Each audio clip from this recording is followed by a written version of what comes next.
Framkvæmdastjóri Magma Energy segir að iðnaðarráðuneytið hafi leiðbent kanadíska fyrirtækinu stofnun dótturfélags í Svíþjóð til að eignast HS Orku. Umhverfisráðherra segir málið grafalvarlegt. Framkvæmdastjóri Magma Energy segir iðnaðarráðuneytið hafa leiðbent fyrirtækinu við að stofna dótturfélagi í Svíþjóð til að eignast HS Orku. Umhverfisráðherra segir þessi tíðindi grafalvarleg og vill að kaupum Magma á HS Orku verði rift. Nefnd erlendar fjárfestingar hefur tvívegis komist að þeirri niðurstöðu að kanadíska orkufyrirtækinu Magma sé heimilt að kaupa HS Orku í gegnum dótturfélag sitt í Svíþjóð. En íslensk lög banna erlendum fyrirtækjum utan EES-svæðisins að fjárfesta hér á landi. Bloggararnir Teitur Atlason og Lára Hanna Einarsdóttir hjá DFF staðfestu í gær það sem margoft hefur komið fram að félagið sé lítið annað en skúffufyrirtæki með litla sem enga starfsemi. Umhverfisráðherra vill að nefndin endurskoði álit sitt vegna þessa. Hún að afgreiða þetta á 50 daginn. Þessar upplýsingar Láru Hönnu og Teits Atlasonar koma fram í fjölmiðlum í gær. Þannig að það eru upplýsingar sem að nefndin auðvitað þarf að hafa upp á borði meðan að hún að taka afstöðu til málsins. Við höfum náttúrulega fjölmörg bent á það að þarna væri augljóslega skúffufyrirtæki að ræða. En þarna er það staðfest svo munar og í raun og veru má segja að þarna hafi verið flett ofan á málinu. Ásgeir Margeirsson, framkvæmdastjóri Magma á Íslandi, segir að farið sé að lögum í einu og öllu. Iðnaðarráðuneytið hafi leiðbeint fyrirtækinu að stofnun dótturfélags á EES-svæðinu utan Íslands væri leið til að eignast HS Orku. Það finnst mér grafalvarleg frétt og mér finnst hún svo alvarlega að ég tel að við þurfum að setjast yfir það á vettvangi ríkisstjórnar.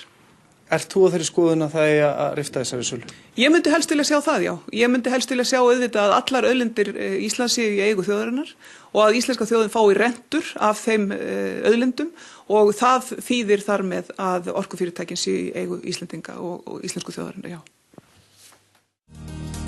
Fulltrúi í nefnd erlenda fjárfestingu segir forystu Samfylkingarinnar hafa pantað niðurstöðu nefndarinnar.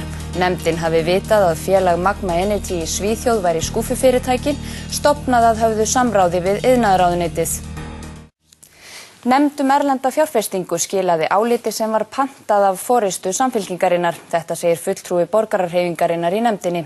Þá hafi fulltrúi Magma Energy staðfest að dótturfélag fyrirtækisins í Svíþjóð væri skúffufyrirtæki og að það hafi verið stofnað í samráði við iðnaðarráðuneytið.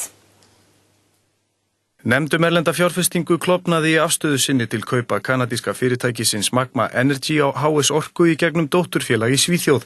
Meirhlutinn taldi kaupin ekki brjóta í bága við lög, samkvæmt lögum er fyrirtækjum utan EES-svæðisins óheimilt að fjárfesta í innlendum orkufyrirtækjum. Fulltrúar Vinstri grænna og borgararhreyfingarinnar töldu hins vegar að kaupin væru ólögleg og vísuðu í 2 lögfræði álit máli sínu til stuðnings.